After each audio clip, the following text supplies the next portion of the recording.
It's Tabi from Tabi Ferments. I'm here today being videotaped by a friend of mine to teach her how to make kombucha.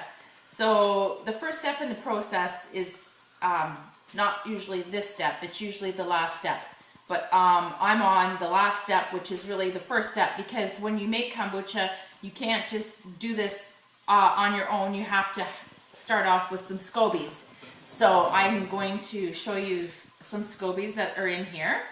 And you just, this is the top layer. You'll always get one top SCOBY on each batch of your kombucha.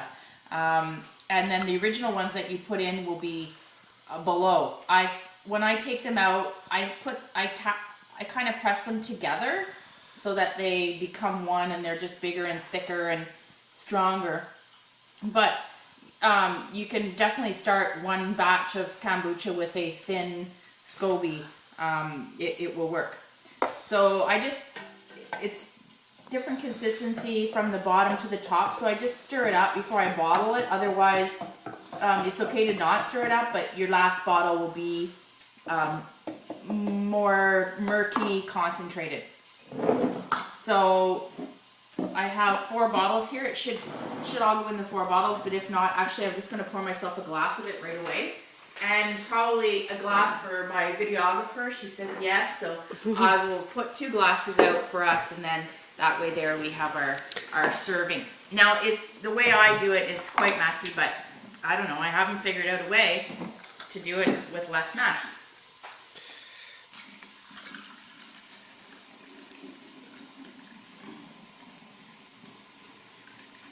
You just need like a bigger thing with a spout or something. Yes, well, getting jars and stuff doesn't seem to be, it's not really that easy. I got this jar, this vessel to do the fermenting process at Winners for $15. So it's as cheap as I could find and doesn't have a spout, and I can't find any that have spouts. So I just, you know what, I make 2 batches now a week or every 7 to 10 days. So it just makes it a little messy, but it doesn't matter. It's my bottling technique right now at the moment. I just sort of mop it up though in between with one of these super claws that a friend of mine sells, and they're super absorbent. So I just sort of mop it up so it doesn't end up on the floor, but yeah, sometimes it ends up on the floor too.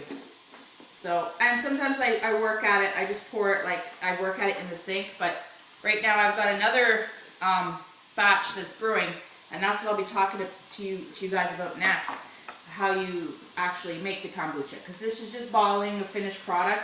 So this is, I intend on showing you how to make the product from beginning. Once I'm done bottling this, I'm trying to go as fast as I can too, because for you guys.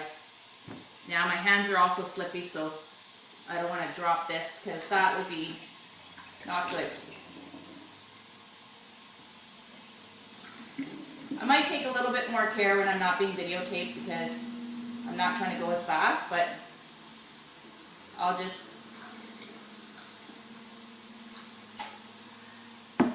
Now you're supposed to leave, like this much space in the top, so it has a little bit of breathing room. Now when you do open it, you can sometimes hear like, a little bit of a pop. Like it is fizzy, and that's the idea. It's been fermented, so there's a very low alcohol content in it actually too, to keep in mind, but it's nothing that will get you drunk or anything. So what percentage is that? Very low, like a decimal 0.00, like something. I don't know. You'd have to Google that, and maybe next time I'll Google that and be able to tell you that. But it's nothing that would put you over, like it wouldn't register like 0.8 or anything. You wouldn't. Okay. You wouldn't have an issue with a breathalyzer. So it's okay that I'm working later. Yes, you wouldn't have any issues with that. No legal issues with drinking kombucha. You're not going to drink enough of it anyways, because you're only going to drink maybe 4 to 8 ounces a day. I don't know how many ounces the glass I just poured us. But it's a bit more. A little bit more. Yeah, it's not going to hurt you. I only drink a large glass like that, you know, if that, a day at the most, anyways, because it's not something that you just sit and drink all day. A friend of mine actually has discovered that she's allergic to it, so she has, you know, and you know, skin conditions, anyways, that make her allergic to drinking wine, for example. So she, oh, and I have to save it some anyways to send home my videographer 2 scobies, so I'll need some starter, so I'll just pour that in, and she'll also be taking, I also need some starter, like 2 cups to start the new batch, which I'll be making for you right now. So here is a vessel that I filled up earlier with 8 tea bags, and it's supposed to be 3.5 quarts of water. So instead of measuring the 3.5 quarts of water every time, I just put a line there, and I'm a little shy. I didn't notice that, so it's not going to matter if I'm shy on it or anything like that. So, but ideally up to there with water, your 8 tea bags. I did at the time pour in a cup of sugar. So when I'm making a new batch, you start off with a cup of sugar. So when you were boiling the tea bags, you put in a cup of sugar? Yeah, with those tea bags steeping is... Show me the tea bags that you use. Well, I mean, they're just black tea. You can just use Tetley if you want. And that's what is in here, 8 bags of Tetley, of black tea. It's got to be tea that has caffeine. So that, all my Tetley's gone. And you put a bag also in there? I'm going to put 8 bags in there. So I'm showing you how to make it now. Oh, you're starting right even before that. From scratch, yeah. Okay. So here's your... So this is going to make that? Yeah. Okay. So you've got, going to be 8 tea bags in here. So this is a jasmine leaf tea. As long as it has caffeine. Yeah, and it has, you just check the carton to see that it has the caffeine on it. And so I'm going to use 7 jasmine and 1 Tetley. Okay. So you can mix it up with whatever combination you want.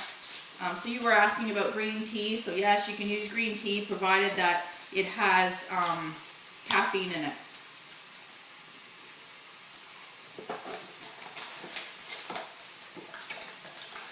So the SCOBY lives off of sugar and caffeine. So people say, well, like you're drinking sugar. No, the sugar content is also very low. No, I don't know the amount. I could look that up for you guys next time.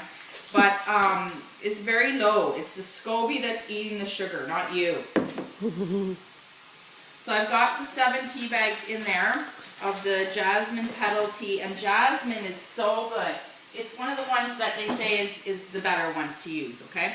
So I'll put these in the fridge very shortly because it has to be refrigerated now. You can't leave it outside of the fridge, okay? So I'm just waiting for my water to boil, and then I'm going to add it to this. I'm going to put this in the sink. So what I would do is, well, I'll leave it there. No, I don't want to move it after. So basically, you can all just use your imagination. I'm going to pour in boiling hot water up to here. I'm going to put it in my sink because just in case the vessel was to break, like this one here has a crack in it just from this morning. I guess the change in temperature in the room was too much.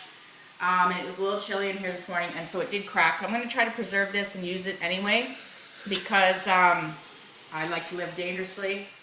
And this is about the only excitement I get now is making kombucha. So this here, I'm going to pour my boiling hot water. I'm going to stir it up, and I'm going to let that steep for 3 hours. So after that's steeped for 3 hours, this is what you end up with. So you want to take your tea bags out. So you just sort of squeeze them out, so get all the liquid. And it doesn't make a mess then when you're handling them to the garbage.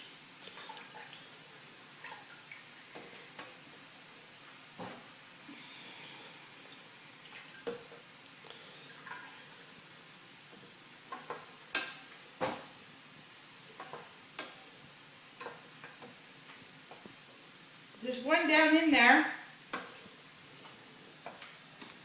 There.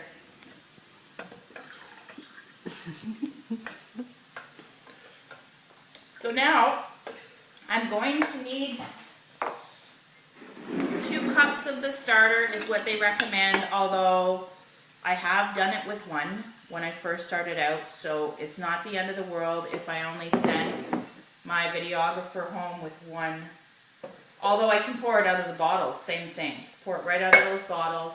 Right, okay. And then you've got starter. So I'll probably do that, or right out of our glasses. Uh-oh. Okay, so my water's boiling. I will get to it. Okay, hang on. Okay, I'm going to use it out of the bottles. Good point. Because that's where we're at.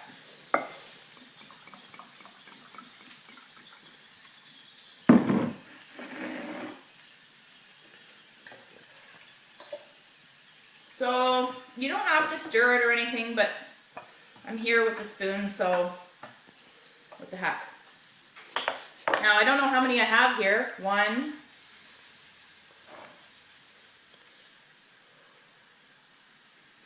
2. Oh, he's stuck to one, which is great. I like it when they get stuck together. Little helper. I'm gonna give these 2 stuck ones to Michelle, to my videographer. So when you kombucha, it has to be given to you. You can't just get it. Well, you can buy it on the internet, but you get a little tea. Oh, my vessel is leaking.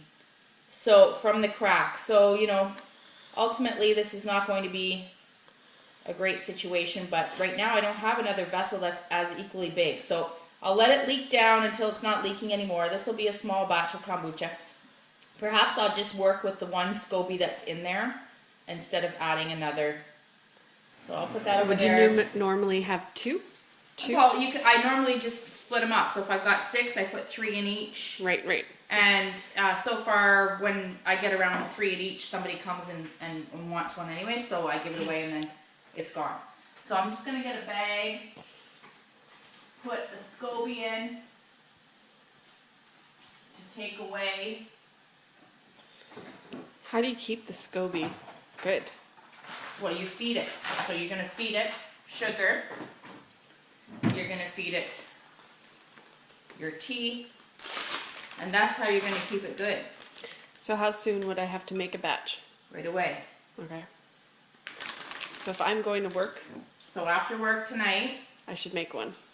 you want to. I'm going to use the liquid that's in there after.